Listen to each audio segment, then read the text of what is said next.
As they say, the NFL draft begins in Mobile, and this week's practice is down in Mobile. Well, top notch. I think you really saw some players, really solid football players down there in Mobile this week. I've got some guys highlighted, offensive skill guys, obviously defensive linemen, which we know is a big issue for your Cleveland Browns, and a couple cornerbacks. If you all love the selection of Martin Emerson, I got a couple guys that fit that mold if the Browns decide they might need to switch that room up a little bit as it currently stands. All that and more on your latest Locked On Browns. You are Locked On Browns, your daily Cleveland Browns podcast. Part of the Locked On Podcast Network, your team every day.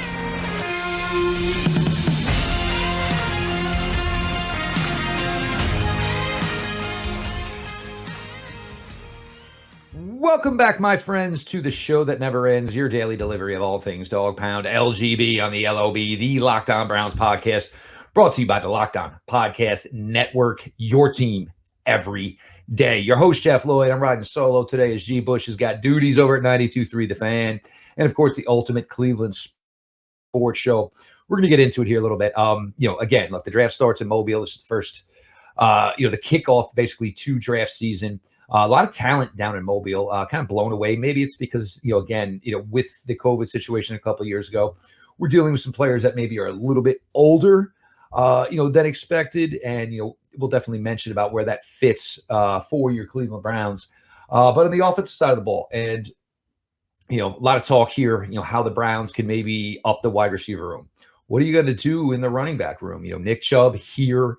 Obviously, Jerome Ford here, 12 carries on the season for Jerome Ford. So basically an incomplete as far as that aspect of his game for the Browns. Certainly contributed as a kick returner. Bodies are going to be needed to bring in there. Kenny McIntosh from Georgia. One of the reasons I bring this up, look, Kenny McIntosh, when you were talking about maybe trying to find somebody to come in, and as we all know, Nick Chubb, if he's healthy, if he's available, is going to get a lion's share of the running back carries.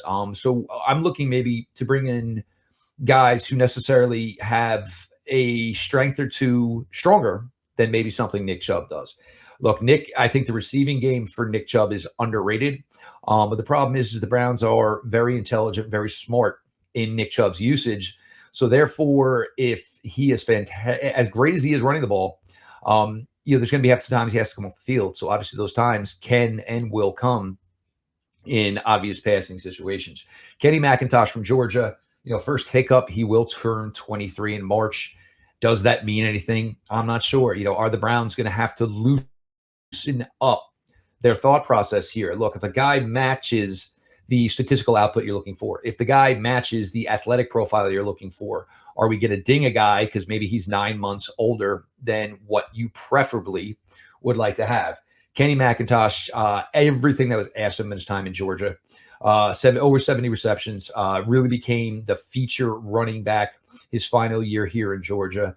I'll always go back to the play against Ohio State during the NCAA playoffs. Took the swing pass, jet screen, 38 yards, took it to the house. That's something you can find. The Browns have already used Demetric Felton in that role. Kenny McIntosh, a better player, most likely a better athlete than Demetric Felton. So bringing in a player like Kenny McIntosh with all his success, certainly playing in a ton of big games, a ton of relevant games against a ton of top competition, a player like Kenny McIntosh. And I think the thing that shined the most this week is you saw him excel as a receiver.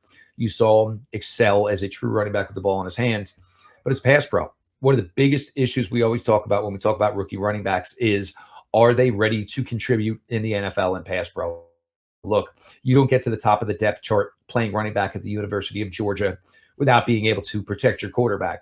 So all of these boxes are checked for a player like Kenny McIntosh. Put together a strong week of practices down in Georgia. There was a little scare with a cramping issue day one of practices, but that was all cleared up, and he was able to continue to contribute throughout the week. Taijae Spears out of Tulane. This is kind of a great story. Taijae Spears had a phenomenal final season, for the Green Wave in Tulane. Capped it off with an epic bowl performance in a huge win. He's had a phenomenal week. down in Mobile. The thing that impresses me most about Taijae Spears is it never stops. He is a 100% player on every play. You get every ounce that he has, whether it's running with the ball, there is, running his routes. There is never a misstep. There is never a bad rep. Taijae Spears goes bell to bell every opportunity he gets. Again, this is a guy over the last 2 years down in Tulane, caught 40 passes, which is a pretty impressive number, seeing as the amount of times he toted the rock for Tulane over those last 2 years. Taijae Spears, currently 21 years of age, so that part, obviously, he fits into the Deep Podesta, the Andrew Berry mold. He's contributed in pass pro, not as good as Kenny McIntosh. Everybody saw the highlight from yesterday, the absolute rope-a-dope where linebacker thought he was going to push him more outside. Taijae Spears ducked under him, basically just embarrassed him as he ran back towards the middle of the field in between the hash marks, makes the reception. And again, the go-go juice of a guy like Taijae Spears. Never a wasted moment, never a wasted breath. This guy has a game plan. He knows what he can do. He knows how to execute what he wants to do. Taijae Spears, in my opinion, would be a really, really nice asset for the Cleveland Browns to get in here. I think he's a little bit different than Jerome Ford, and certainly has some of the positives that if we're looking at Nick Chubb under a true light and understanding that Nick's just not going to be able to do everything because you want to be able to have him carry the ball 20 times a game. Taijae Spears looks like a guy who could come in and be a contributor for this team, and almost likely from day one. The wide receiver position, again, age is a little bit of a question here. He'll be 23 in April. Jaden Reed out of Michigan State. Now, if anybody saw the other day, I was on Sports for CLA, and this has been a talking point here over the last couple of days, is the Browns did not create a lot of separation with their wide receivers in 2022. It's never really been something that's gone on since Kevin Stefanski's been here since 2020. Amari Cooper does. Donovan Peoples-Jones, not so much. Obviously, it doesn't stop Donovan from being a big-time contributor. But Jaden Reed this week, it's almost been embarrassing to this point. And look, some of these drills, it's really, really difficult for the wide receiver to lose these drills. You should win a lot of them. But Jaden Reed has just been absolutely making a mockery of the secondary performance he's been performing against, creating a ton of separation for the opportunity for yards after the catch. Jaden Reed was a guy, in my opinion, could fit. And look, you have all these young guys, and you have Michael Woods and Anthony Schwartz and Jalen Darden and David Bell. You have all these guys, Dalen Baldwin as well. You have all these guys in this room, but somebody's got to step up. And I don't think the Browns are going to bank on the fact that one or two of these guys are going to step up. They're just going to pour more competition in that room and basically go with the theory of, iron sharpens iron, best man wins. A guy like Jaden Reed could come in and possibly, cause somebody that we've been used to being on this roster for at least one season or two seasons to be moved on from, because what he showed this week, what he showed his time at Michigan State, over 200 career receptions, over 2,000 career receiving yards, over 20 career touchdowns. Jaden Reed is a player. He is somebody that can be a fixture for this team over the next few years. So Jaden Reed, certainly a name to look for. And also keep in mind, guys, not a lot of underclassmen down there. Not everybody goes to Mobile. There'll be a lot more we're going to get to here over the weeks and months. But three skilled guys for me that I have highlighted based on their week down in Mobile, Alabama. Some defensive linemen who certainly didn't disappoint. We're going to get to them here now. Jeff Lloyd, your latest Locked on Browns. The only app you need at your Super Bowl party is FanDuel, America's #1 sportsbook. We are really excited about our new sports betting partner for Locked On because they're the #1 sportsbook in America, FanDuel. And if you're new to FanDuel, that's even better. They have so many great features that make betting on sports fun and easy. Download FanDuel now so you can bet Super Bowl 57 with a no-sweat first bet. You'll get up to $3,000 back in bonus bets if your first bet doesn't win. FanDuel lets you bet on everything from the money line to point spreads to who will score a touchdown. For me, you always want to look anytime touchdown. You got to think a player like Travis Kelce in the Super Bowl is going to find a way to get in the end zone. Jalen Hurts, are you going to bet on a rushing touchdown? Over, under passing yards for Patrick Mahomes. Maybe over, under for passing yards and rushing yards for Jalen Hurts. All stuff you can do. The FanLine Sportsbook app is safe, it's secure, and it's super easy to use. Best of all, you get paid your winnings instantly. I am looking forward to maybe putting together a parlay for the Super Bowl. We're all going to watch the game. We're all going to watch the game intently. Why don't you string together 6-7 bets that doesn't cost you a ton, but gives you a chance for a big payout? So join FanDuel today at FanDuel.com/lockedon to claim your no sweat first bet on Super Bowl 57. That's FanDuel.com/lockedon. Make every moment more with FanDuel, official sportsbook partner of the NFL. Continue on here, and defensive line play, and we're going to see the way this works out here. I would not be surprised if the Cleveland Browns, over the course of free agency, possible trade, the draft, find a way to possibly bring in 4 new defensive linemen to the fold. This is another area of the roster that's going to require a ton of competition. The defensive lineman, I'm not saying you're moving on from a Jordan Elliott. I am not saying you are going to move on from a Perry Winfrey, you're going to move on from a Tommy Togiai, but these guys are going to have to prove that they are going to be guys who can contribute. So we're going to have to see the way this unfolds. We all know about the gaping hole for the Browns at the defensive tackle position, and it's not ideal by any means whatsoever. Is it not ideal? It's even less so ideal now that they've hired a defense coordinator with a Jim Schwartz pedigree. So that certainly is something we're going to need. You want to look at a guy who's crushed it on the interior this week in Mobile, and his time at Wisconsin, over 9 career sacks. So he's shown he can be a contributor as a pass rusher, strong against the run game.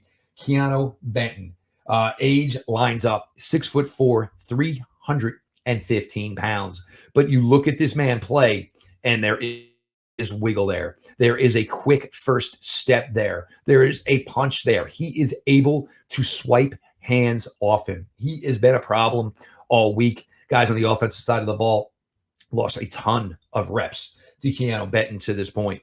We all know how dire the situation is. And it's going to be difficult for the Browns. You're not going to be able to just go in this again like you've done the last couple of years and say, oh, well, we'll just draft a couple more rookies. Look, you have to understand, for the Cleveland Browns to this point, that theory, that process, it hasn't worked.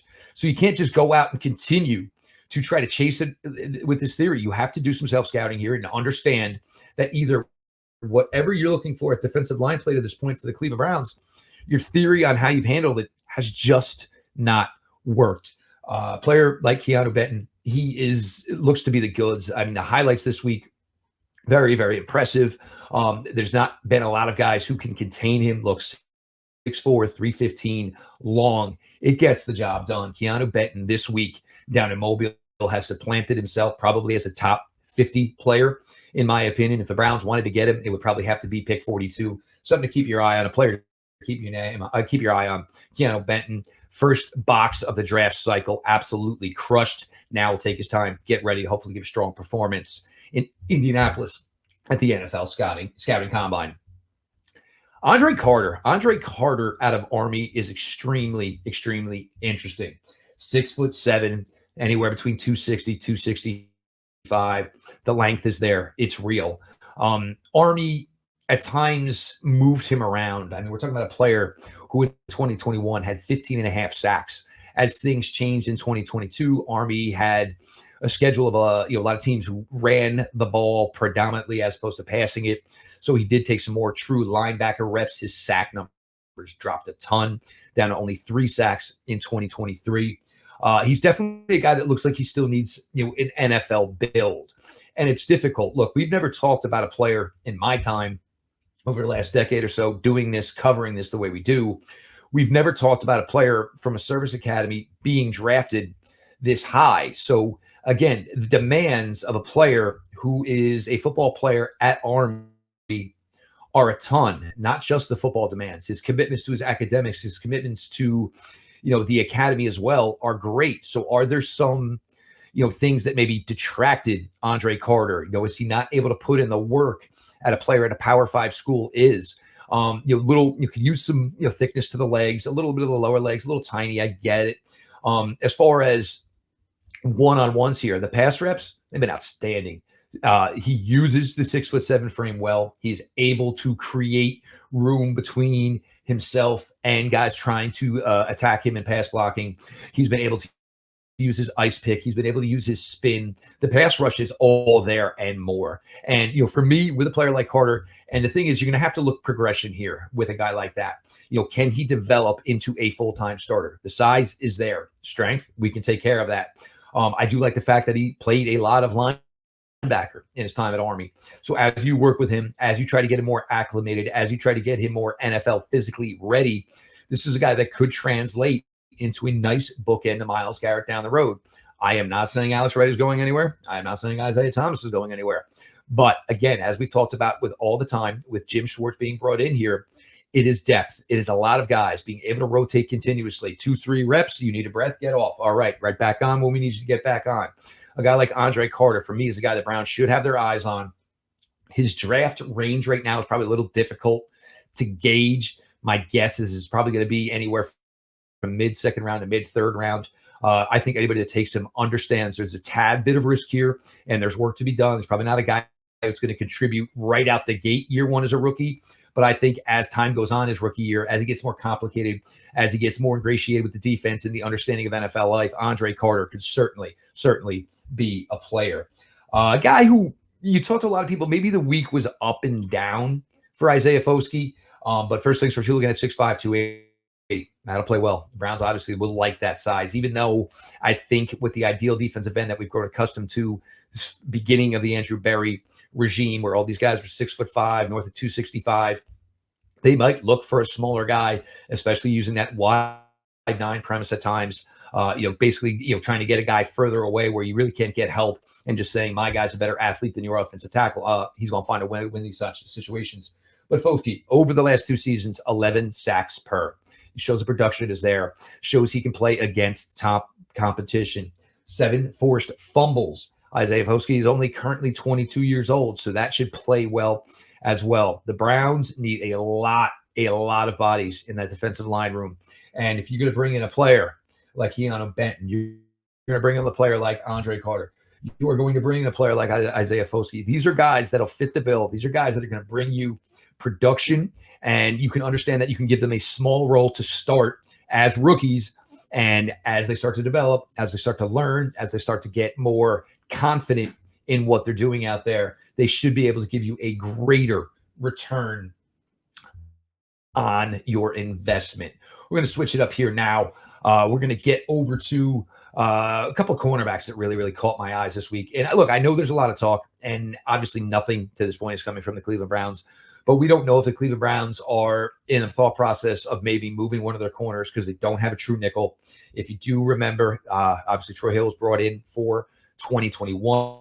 That didn't go so great. Moved on from him quickly. The Browns seem to be in a situation right now with Martin Emerson, with Denzel Ward, with Greg Newsome. They're not really sure what to do at the nickel position. So maybe a change could be coming there. I'm fine. Figure it out the way we have it with the guys in the building, but not necessarily sure that is the way it's going to work in Berea. So we're going to switch it up here. I got a couple of cornerbacks that I am really excited about. So we'll continue to get to that. Jeff Lloyd, your latest Locked On Browns. PrizePicks. Again, get ready for Super Bowl weekend. Do you like for Patrick Mahomes to eclipse 300 yards? Do you think Miles Sanders can eclipse 65 yards? Do you think Travis Kelce can give you over 75 yards? This is all stuff you can do with PrizePicks. Put together a lineup for the Super Bowl. You pick 2 to 6 players. And if they go score more or less than the PrizePicks projection, you can win up to 25 times your money on any entry. You're not competing against other people. It's just you versus the projections available. PrizePicks offers projections on any sport that you watch. This includes the NFL, the NBA, MLB, NHL, heck, NASCAR, even tennis. Entries can be made in 60 seconds or less. It's that easy. Safe and fast withdrawals. Currently operational in over 30 states and Canada. Download the PrizePicks app or go to prizepicks.com to sign up and play daily fantasy sports. First-time users can receive a 100% instant deposit match up to $100 with the promo code Locked On. If you deposit 100, PrizePicks will give you 100. If you deposit 50, PrizePicks will give you 50. Don't forget to enter the promo code Locked On at sign up for an instant deposit match up to $100. I know everybody's probably going to think it's a little strange that I'm going to highlight a couple of corners, and that's fair.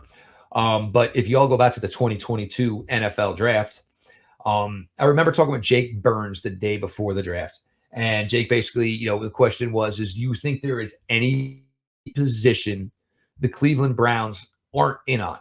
Basically, like ignoring. And I didn't really necessarily have an answer for that. But the B to that question was, do you feel that there is a position the Cleveland Browns will be in always in the market? That is 100%. And it turned out as it was. My answer at the time was cornerback. 2 days later, Friday, day 2 of the draft, the Browns make their first selection. They did, in fact, draft a quarterback, Martin Emerson, out of Mississippi State. Martin Emerson, extremely impressive as a rookie. His height, his length, his physicality in tackling, his want to in tackling.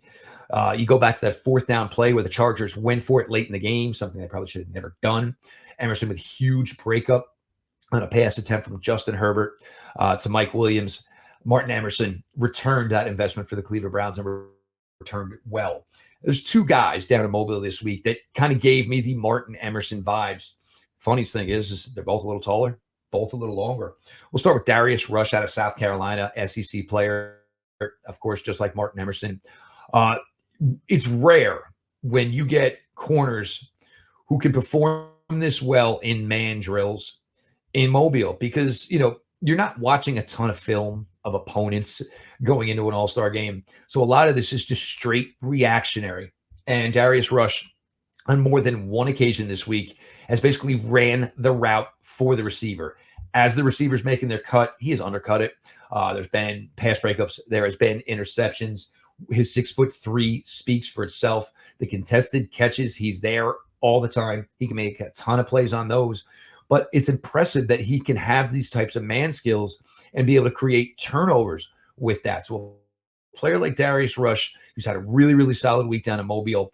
Look, if the Browns end up moving on from a corner and maybe want to bring in one more, and then you have basically a bookend size-wise to Martin Emerson, you've got somebody, and you can maybe use the flexibility of these players to allow Denzel Ward to gamble a little more, which we know Denzel loves to do. Denzel loves to get in quarterbacks' heads. So Darius Rush, been a solid player this week as well. From Kansas State, Julius Brents, another guy, 6'3", athletically. It's all there. Him and Rush this week, you just look at him, and these guys should not be doing what they're doing. They're physical, they're long. If they want to jam receivers, they slow up the release. They are just absolutely beating guys to the ball. Again, the height, catch point, they're always going to have that advantage. And just being able to, undercut routes, being able to, make interceptions, turn the ball over. We don't talk about this enough with the Cleveland Browns. They do not create enough turnovers. This absolutely needs to change. To this point in their careers, Greg Newsome and Martin Emerson, neither even has an interception. This is a secondary that's going to need to create a ton more turnovers. It's just going to make your lives that much easier. So you're looking for just straight up all players at the cornerback position. You got Rush, you got Brents. These guys have put together really, really good weeks to this point.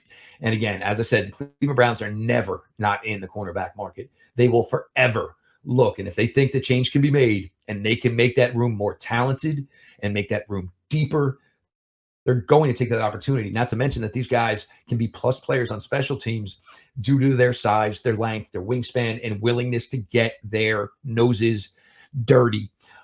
As far as the Senior Bowl overall this week, the practices, and I've been glued to them. It's one of my favorite times of the year.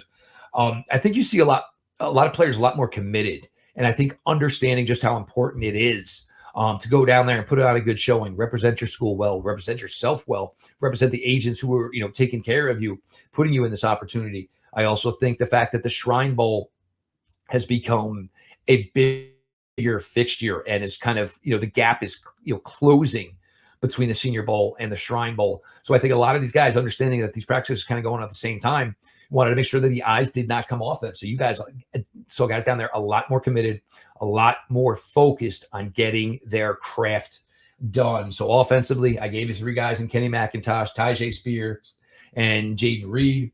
Defensive lineman, Keeanu Benton, already looking like an absolute dream target for the Browns at 42. Andre Carter out of Army. Love the game. Love the frame. Love what Andre Carter could potentially be. He's a guy I would love to be in the Andre Carter business. Isaiah Foskey, 2 years in a row, 11 sacks, 7 career forced fumbles. These are all things that speak for themselves. Darius Rush, Julius Brents, big time players at the cornerback position. Appreciate everybody who makes Locked On Browns their first listen every single day, whether it is on your favorite podcast app, whether it's here on YouTube. Make sure you are subscribed to the show. Make sure you have your notifications on. Make sure you're throwing likes on the episodes. Helps us just get the word out there on the Locked On Browns brand. And if you have Roku, go ahead, search Locked On Cleveland Sports. You will find the Locked On Browns podcast. You will find G. Bush and his cronies over at the Ultimate Cleveland Sports Show. Locked On Guardians, Locked On Indians over there as well. I am Jeff Lloyd at Jeff_LJ_Lloyd. Throw a follow over there. The show itself at Locked On Browns, follow back account. So you can always check us out over there as well. We continue here to try and give you guys the absolute best coverage we can day in, day out. So we appreciate everybody who is along for this ride with us. This has been your daily delivery of all things Dog Pound. LGB on the LOB. Let's go Browns.